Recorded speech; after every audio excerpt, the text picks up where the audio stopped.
بسم اللہ والصلاة والسلام علی رسول اللہ اما بعد۔ یہ صفحہ نمبر ہے 234، آیت نمبر ہے 22، 23 اور 24۔ اعوذ باللہ من الشیطان الرجیم، بسم اللہ الرحمن الرحیم۔ وَيَوْمَ نَحْشُرُهُمْ جَمِيعًا ثُمَّ نَقُولُ لِلَّذِينَ أَشْرَكُوا أَيْنَ شُرَكَاؤُكُمُ الَّذِينَ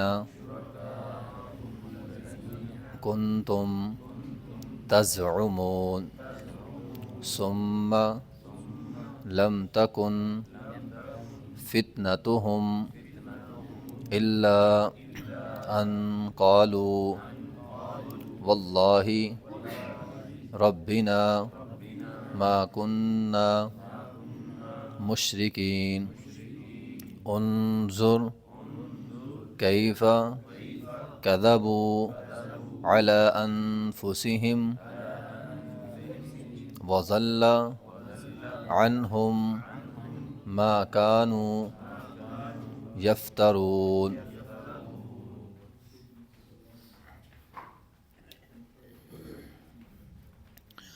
وَيَوْمَ نَحْشُرُهُمْ، اور اس دن ہم اکٹھا کریں گے، جمیعاً تمام کو، ثم پھر نقول ہم کہیں گے، للذین ان لوگوں کے لیے، اشرکوا جنہوں نے شرک کیا، این شرکاءکم الذین کہاں ہیں تمہارے وہ شرکاء، الذین وہ شرکاء کہ کنتم تزعمون جس کے بارے میں تم گمان کرتے تھے کہ ہم کو چھڑا لیں گے، ثم لم تکن فتنتہم پھر نہیں تھی ان کی آزمائش، ان کا کوئی عذر، الا مگر یہ بات کہنا کہ ان قالوا یہ کہنا کہ واللہ ربنا اللہ کی قسم اللہ تمہارا رب ہے، ما کننا مشرکین ہم تو مشرک نہیں تھے۔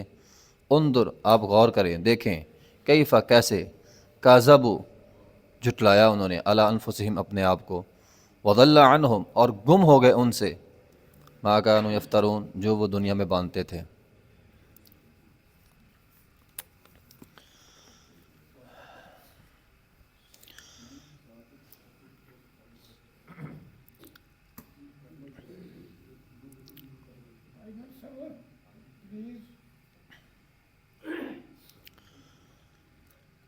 وَيَوْمَ نَحْشُرُهُمْ جَمِيعًا نحشر ہم اکٹھا کریں گے، یوم اس دن یعنی میدان محشر کے دن۔ میدان محشر کے دن اللہ تعالیٰ فرماتے ہیں ہم سب کو جمع کریں گے، اور اس کے بعد اللہ تعالیٰ ان سے پوچھے گا لاؤ بھی دلیل۔ بات ہماری ہو رہی تھی کہ انہوں نے کہا نبی علیہ الصلوۃ والسلام سے کہ اپنی نبوت کی دلیل لاؤ، آپ کو کون مانتا ہے؟ اللہ نے جواب دیا میں مانتا ہوں۔ پھر اللہ نے جواب دیا یہود آپ کو ایسے پہچانتے ہیں جیسے اپنی اولاد کو پہچانتے ہیں۔ آگے تیسرا جواب یہ ہے، اللہ تعالیٰ فرماتے ہیں جب ہم تمہیں اکٹھا کریں گے نا تو ہم تم کو کہیں گے این شرکاکم الذین، ہاں بھی لاؤ بھی اپنے شریک، اب تم اپنے شرک کی دلیل دو۔ کون تھا جس نے تمہیں کہا تھا میدان معاشر میں تم کو بچا لے گا؟ کوئی ہے؟ کوئی ہستی؟ کوئی قبر والا؟ کوئی مزار والا؟ کوئی بھی بت؟ قرآن کہتا ہے استبرأ الذین اتبعوا من الذین اتبعوا ورأوا العذاب، دونوں ایک دوسرے کو کہیں گے اے اللہ نہیں ہم نے ان کو نہیں کہا تھا کہ شرک کرنا، وہ کہیں گے اے اللہ ہم ان کو پکارتے ہی نہیں تھے، دونوں انکار کریں گے۔ وتقطعت بہم الاسباب، ان کے سارے اسباب منقطع ہو جائیں گے۔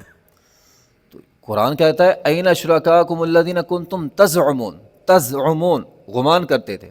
آج بھی لوگوں کا گمان ہوتا ہے نا، اگر اس معاشرے کے حساب سے ہم لگائیں، قبر والا کچھ دیتا ہے، مزار والا کچھ دیتا ہے، یہ گمان ہے ہمارا، یا بعض لوگوں کا یقین ہے۔ چلو ٹھیک ہے، ابھی اگر تمہارا اتنا یقین ہے، اگر تم اتنے ہی پر اعتماد تھے کہ وہ ہمیں دیتے ہیں، جس طرح آج کل لوگوں کا نظریہ ہوتا ہے وہ جی مرنے کے بعد ان کے پاس اختیارات ہوتے ہیں، آج کی یہی دلیل ہے نا کہ یہ مزار والے یا قبر مرنے کے بعد ان کے پاس اختیارات ہیں، یہ دے سکتے ہیں۔ اللہ تعالیٰ فرماتے ہیں الذی کنتم تزعمون، جن کے بارے میں تمہارا گمان، یقین، اعتماد تھا، لاؤ ان کو، اب آ کر دینا تمہیں، ٹھیک ہے۔ وما لہم من اللہ من واق، اللہ تعالیٰ قرآن میں فرماتے ہیں کوئی بچانے والا نہیں ہوگا۔ کتنی بڑی دلیل ہے وہ حدیث جو اکثر ہم سنتے ہیں کہ نبی علیہ الصلوۃ والسلام اپنی بیٹی فاطمہ کو کہہ رہے ہیں اے فاطمہ تو نے عمل کرنا ہے۔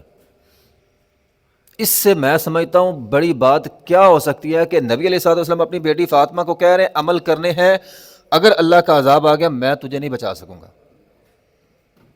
جب نبی علیہ الصلوۃ والسلام اپنی بیٹی کو بچا نہیں سکتے، کائنات کی کون سی ہستی ہے جو کسی اپنے بیعت کرنے والے کو بچا لے گا؟ قرآن نے اس کو گمان کہا ہے، ہم تو یقین بنا کر بیٹھے فلاں کے بیعت ہو جاؤ بچ جاؤ گے، بھئی نہیں، ما لہم من اللہ من واق، وہاں بچانے والا کوئی نہیں ہوگا۔ اور یہ قرآن کی باتیں بالکل سادہ سا ترجمہ ہے، قرآن کہتا ہے کوئی نہیں بچائے گا، صرف اللہ ہوگا۔ ثم لم تکن فتنتہم، پھر ان کا کوئی عذر نہیں، فتنہ آزمائش کے لیے بھی آتا ہے، عذر کے لیے بھی آتا ہے۔ اب کوئی جواز نہیں رہا، کوئی جواب ہی نہیں ہے، کوئی جواز نہیں پیش کر سکیں گے سوائے اس کے، سوائے اس کے کہ ان قالوا واللہ ربنا ما كنا مشرکین، ایک قسم رہ جائے گی ان کے پاس۔ اور دنیا میں عدالتیں لگتی ہیں نا، تو جب بندے کے پاس کچھ نہیں ہوتا تو قسم اٹھاتا، جھوٹی قسمیں اٹھائیں گے۔ دنیا میں بندہ کہتا ہے اللہ کی قسم میں نے نہیں کیا، اسے پتہ ہے پھنس گیا ہوں، قسم بھی بچا سکتی ہے۔ تو جن کی بری عادت جھوٹی قسم اٹھانے کی دنیا میں ہے، وہاں پر بھی ہوگی، اللہ کی قسم ہم مشرک نہیں تھے، اللہ کی قسم ہم نے شرک نہیں کیا۔ وہ سوچیں گے سمجھیں گے شاید یہ قسم ہمیں بچا لے گی، نہیں، واللہ ربنا، اللہ تو ہمارا رب ہے، ما کننا مشرکین، قسمیں اٹھا اٹھا کے کہیں گے، اپنی صفائیاں پیش کریں گے، اے اللہ ہم نے شرک نہیں کیا۔ جو دنیا میں جھوٹ کا عادی ہے وہاں پر بھی جھوٹ بولنے کی کوشش کرے گا، بچنے کی کوشش کرے گا، لیکن بچ نہیں سکے گا۔ دنیا میں انسان سمجھتا ہے نا، عدالت لگ جائے مثال کے طور پر، جج ہی ہو تو یہاں تو ہوتا ہے، یہاں تو کسی کی زبان کی تیزی انسان کو بچا لیتی ہے، اچھا تگڑا وکیل کر لو، بندہ مجرم بھی ہو بندہ بچ جاتا ہے، کسی کا پیسہ اسے بچا لیتا ہے، کسی کی قوت اور طاقت اسے بچا لیتی ہے۔ دنیا میں یہ چیزیں بچا لیتی ہیں، وہاں پر نہیں بچائے گا کوئی بھی نہیں۔ وہاں وکیل بھی اللہ ہے، قاضی بھی اللہ ہے، جج بھی اللہ ہے، کسی کو وکالت کرنے کا بھی موقع نہیں ملے گا۔ اسی لیے تو اللہ تعالیٰ قرآن میں فرماتے ہیں فاتخذہ وکیلا، اور مجھے وکیل بناؤ۔ اللہ وکیل، اللہ ہی وکیل ہے، اللہ ہی قاضی ہوگا، کسی کو موقع نہیں ملے گا ہاں بھی تو اس کی صفائی پیش کر، یا تو زبان میں بات کرنے میں ماہر ہے، چل تو اپنی بات کر، نہیں، ہر بندے کا اکیلا اکیلا حساب ہوگا، اکیلا اکیلا۔ دنیا میں لاکھ آپ کے تعلق ہوں گے، پوری دنیا آپ کو جانتی ہوگی، پوری دنیا میں آپ فیمس ہوں گے، پوری دنیا آپ کے حکم سے سر خم تسلیم کرتی ہوگی، لیکن وہاں پہ آپ اکیلے ہوں گے، صرف اکیلے۔ تو کھڑا ہے اور تیرا رب تجھ سے سوال کر رہا ہے اور تو نے جواب دینا ہے۔ نبی علیہ الصلوۃ والسلام نے فرمایا جس سے بھی اللہ تعالیٰ نے، ایک حدیث کا مطلب یہ ہے جس سے بھی اللہ تعالیٰ نے سوال کر لیا وہ ہلاک ہو گیا۔ اللہ کو جواب کون دے سکتا ہے؟ اللہ کسی کو پوچھے ہاں بھی تو نے جھوٹ کیوں بولا، جواب دے لے گا۔ یہاں تو ہم کہتے ہیں چلو نماز پڑھ لو، ہمارے پاس عذر ہوتے ہیں، فلاں مسئلہ ہے، فلاں مسئلہ ہے، فلاں مسئلہ ہے، وہاں پہ کون عذر پیش کرے گا؟ کوئی نہیں کر سکتا۔ ما کننا مشرکین، ایک قسم رہ جائے گی، وہ قسم اٹھانا چاہیں گے مگر نہیں۔ انظر کیف کذبوا علی انفسہم، غور کریں، اللہ تعالیٰ فرماتے ہیں غور کریں، انہوں نے اپنے بارے میں جھوٹ بولا، کذبوا علی انفسہم، شرک کرنا گویا انسان اپنے آپ کو دھوکے میں رکھ رہا ہے۔ مشرک آدمی دھوکے سے باہر نہیں آ رہا، کسی اور کو نہیں، اپنے آپ کو۔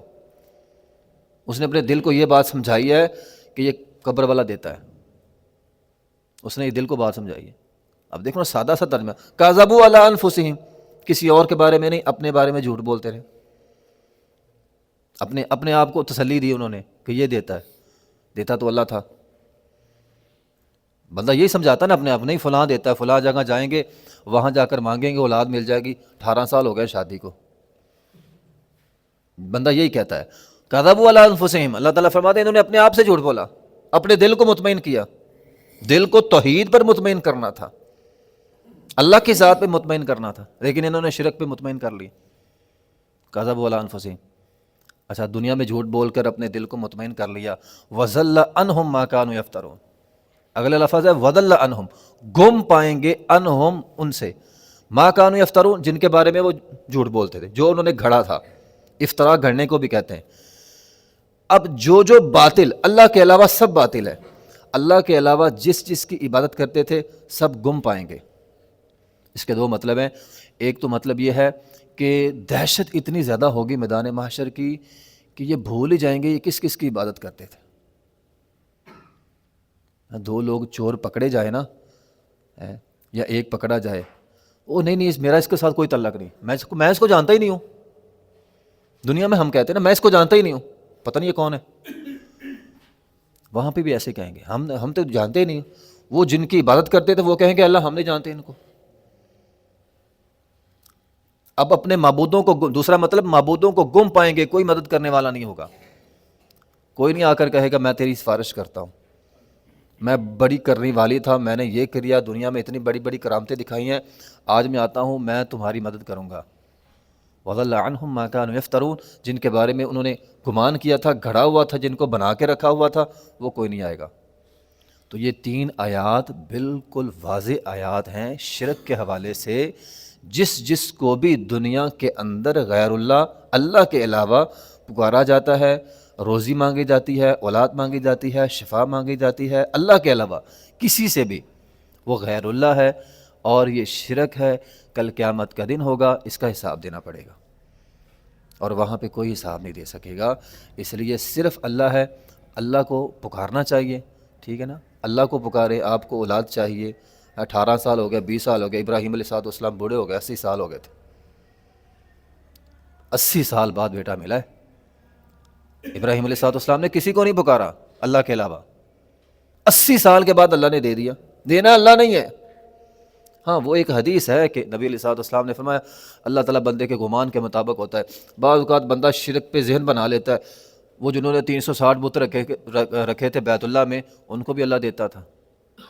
وہ یہ سمجھتے تھے بت ہمیں دے رہے ہیں. اللہ تعالیٰ فرماتے ہیں چلو ایسا تو پھر ایسا ہی صحیح. تو اللہ بندے کے گمان کے مطابق ہوتا ہے. تو اللہ کی ذات پہ ہمارا یقین پختہ ہونا چاہیے. اللہ دینے والا ہے. کسی بھی قسم کا شرک کل قیامت کے دن انسان کو لے ڈوبے گا.